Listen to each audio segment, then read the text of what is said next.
എല്ലാവർക്കും സബാസ് കുക്കിംഗ് വേൾഡിൻ്റെ പുതിയൊരു വീഡിയോയിലേക്ക് സ്വാഗതം. ഇന്ന് ബ്രേക്ക്ഫാസ്റ്റായും ഡിന്നറായും ഒരുപോലെ ഉണ്ടാക്കി കഴിക്കാൻ പറ്റിയ നല്ല ടേസ്റ്റി ആയിട്ടുള്ള ഒരു റൊട്ടിൻ്റെ റെസിപ്പിയുമായിട്ടാണ് ഞാൻ വന്നതിന്. ചപ്പാത്തിയേക്കാളും പൊറോട്ടനേക്കാളും നല്ല ടേസ്റ്റും അതുപോലെ തന്നെ നല്ല സോഫ്റ്റും ആയിട്ടുള്ള നല്ലൊരു റൊട്ടി റെസിപ്പിയാണ്. അപ്പോൾ നമുക്ക് വേഗം തന്നെ നോക്കാം എങ്ങനെയാണ് ഇത് ഉണ്ടാക്കുന്നതെന്ന്. അതിന് മുമ്പായിട്ട് ആരെങ്കിലും സബ്സ്ക്രൈബ് ചെയ്യാതെ വീഡിയോ കാണുന്നുണ്ടെങ്കിൽ അതുപോലെ എൻ്റെ വീഡിയോ ഇഷ്ടപ്പെടുകയാണെങ്കിൽ മറക്കാതെ ഒന്ന് സബ്സ്ക്രൈബ് ചെയ്ത് സപ്പോർട്ട് ചെയ്യണേ. പിന്നെ ലൈക്ക് ചെയ്യാനും ഷെയർ ചെയ്യാനും മറക്കരുത്. അപ്പോൾ നമുക്ക് വേഗം തന്നെ എങ്ങനെയാണ് ഈ റൊട്ടി റെഡിയാക്കുന്നതെന്ന് നോക്കാം.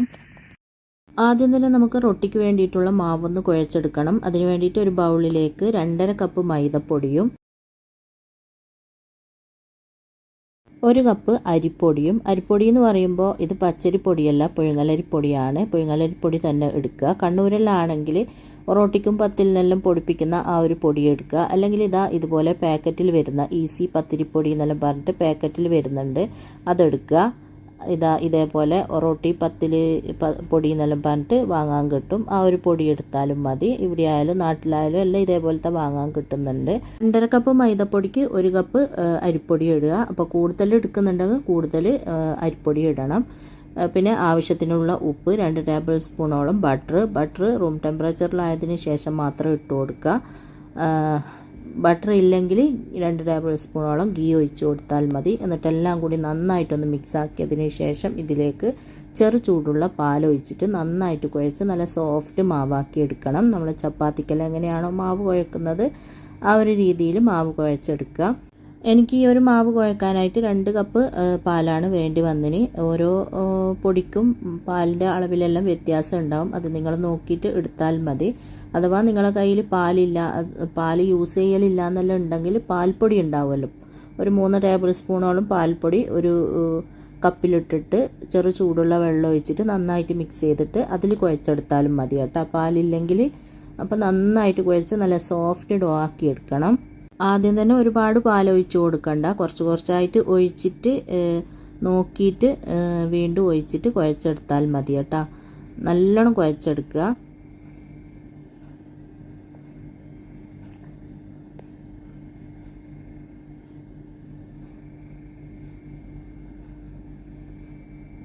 അങ്ങനെ മാവിത നന്നായിട്ട് കുഴച്ച് നല്ല സോഫ്റ്റ് ആക്കി എടുത്തിട്ടുണ്ട്. കണ്ട ഇതുപോലെ നല്ല സോഫ്റ്റ് ആയിട്ടുണ്ട്. ഇനി ഇതിൻ്റെ മുകളിലായിട്ട് 1/2 ടീസ്പൂണോളം ഓയിലൊന്ന് സ്പ്രെഡ് ചെയ്തതിന് ശേഷം നമുക്കിത് അരമണിക്കൂർ റെസ്റ്റ് ചെയ്യാനായിട്ട് അടച്ച് മാറ്റി വെക്കാം. അപ്പോഴത്തേക്ക് വീണ്ടും നന്നായിട്ട് സോഫ്റ്റായി വരും. അപ്പോൾ നമ്മൾ മാവ് കുഴച്ചിട്ട് അടച്ച് വെച്ചിട്ട് ഒരു അരമണിക്കൂറോളം ആയിട്ടുണ്ട്. കണ്ട നല്ല സോഫ്റ്റ് ആയിട്ടുണ്ട്. ഇനി ചെറുതായിട്ടൊന്ന് കുഴച്ചതിന് ശേഷം നമുക്കിത് ഉരുളകളാക്കി മാറ്റാം. അപ്പോൾ നമ്മൾ ചപ്പാത്തിക്കെല്ലാം എങ്ങനെയാണ് ഉരുട്ടിയെടുക്കുന്നത്, എത്ര വലുപ്പത്തിലാണോ ഉരുട്ടിയെടുക്കുന്നത് ആ ഒരു രീതിയിൽ കുറച്ചായിട്ട് മാവ് എടുത്തിട്ട് ഉരുട്ടിയെടുത്താൽ മതി. വലിയ റൊട്ടി വേണമെന്നുണ്ടെങ്കിൽ കുറച്ചും കൂടെ മാവ് എടുത്തിട്ട് വലുതാക്കി എടുക്കാം. ഞാനിതാ ഈ ഒരു വലുപ്പത്തിലാണ് ആക്കിയെടുത്തിട്ടുള്ളത്, നമ്മൾ ചപ്പാത്തിക്കെല്ലാം ഉരുട്ടിയെടുക്കുന്ന പോലെ.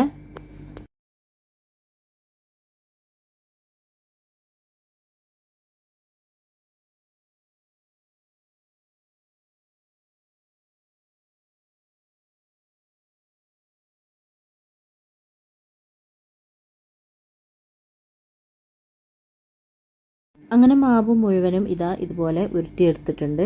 18 ഉരുളകളാണ് കിട്ടിയതിന്. 3.5 കപ്പ് മാവിന് 18 ഉരുളകൾ. നമുക്കിതൊരു 5 മിനിറ്റും കൂടെ അടച്ചു വെക്കാം. അതിനുശേഷം പരത്തിയെടുക്കാം. അപ്പോൾ കുറച്ചും കൂടെ സോഫ്റ്റ് ഉണ്ടാവും. അടച്ചു വെക്കുന്നില്ലെങ്കിൽ നമുക്ക് ആദ്യം നമ്മൾ ഉരുട്ടി വെച്ചത് നോക്കിയിട്ട് എടുത്തിട്ട് പരത്തിയെടുത്താൽ മതി. ഇനി ഒരു ചപ്പാത്തി പലകയിൽ അല്പം മൈദ തൂകുക.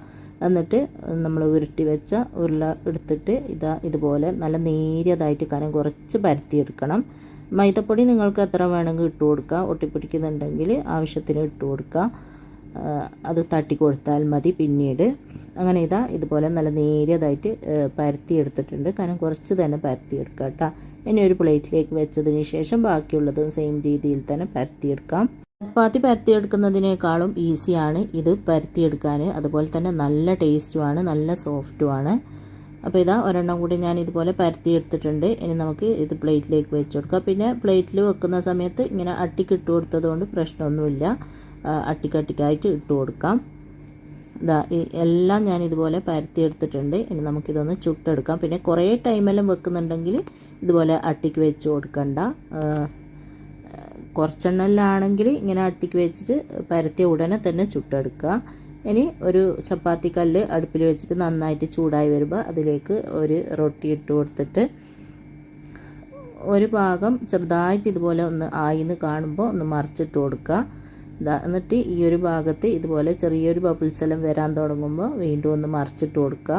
ഇപ്പോൾ ഇതാ നന്നായിട്ട് പൊന്തി വരും. നമ്മൾ ചപ്പാത്തിയെല്ലാം ഇങ്ങനെയാണ് പൊന്തി വരുന്നത്. അതുപോലെ ചട്ടകം വെച്ചിട്ട് ഇതുപോലെ ചെറുതായിട്ടൊന്ന് പ്രസ് ചെയ്ത് കൊടുക്കുക. എന്നിട്ട് ഇതുപോലെ പൊന്തി വന്നിട്ടാകുമ്പോൾ ഒന്ന് മറിച്ചിട്ട് കൊടുക്കുക. അതിനുശേഷം വീണ്ടും ഒന്ന് തിരിച്ചിട്ടിട്ട് നമുക്ക് ഇതെടുക്കുക. ഒരുപാട് ടൈമൊന്നും അടുപ്പത്ത് വെക്കണ്ട. പിന്നെ തീ ഒരു മീഡിയം ഫ്ലെയിമിൽ വെച്ചിട്ട് ഇത് ചുട്ടെടുത്താൽ മതി കേട്ടോ.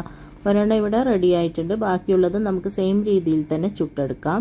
രണ്ടാളെല്ലാം ഉണ്ടെങ്കിൽ ഒരാൾ പരത്തുക, ഒരാൾ ചുടുക. അങ്ങനെയാകുമ്പോൾ പെട്ടെന്ന് പണി തീരും.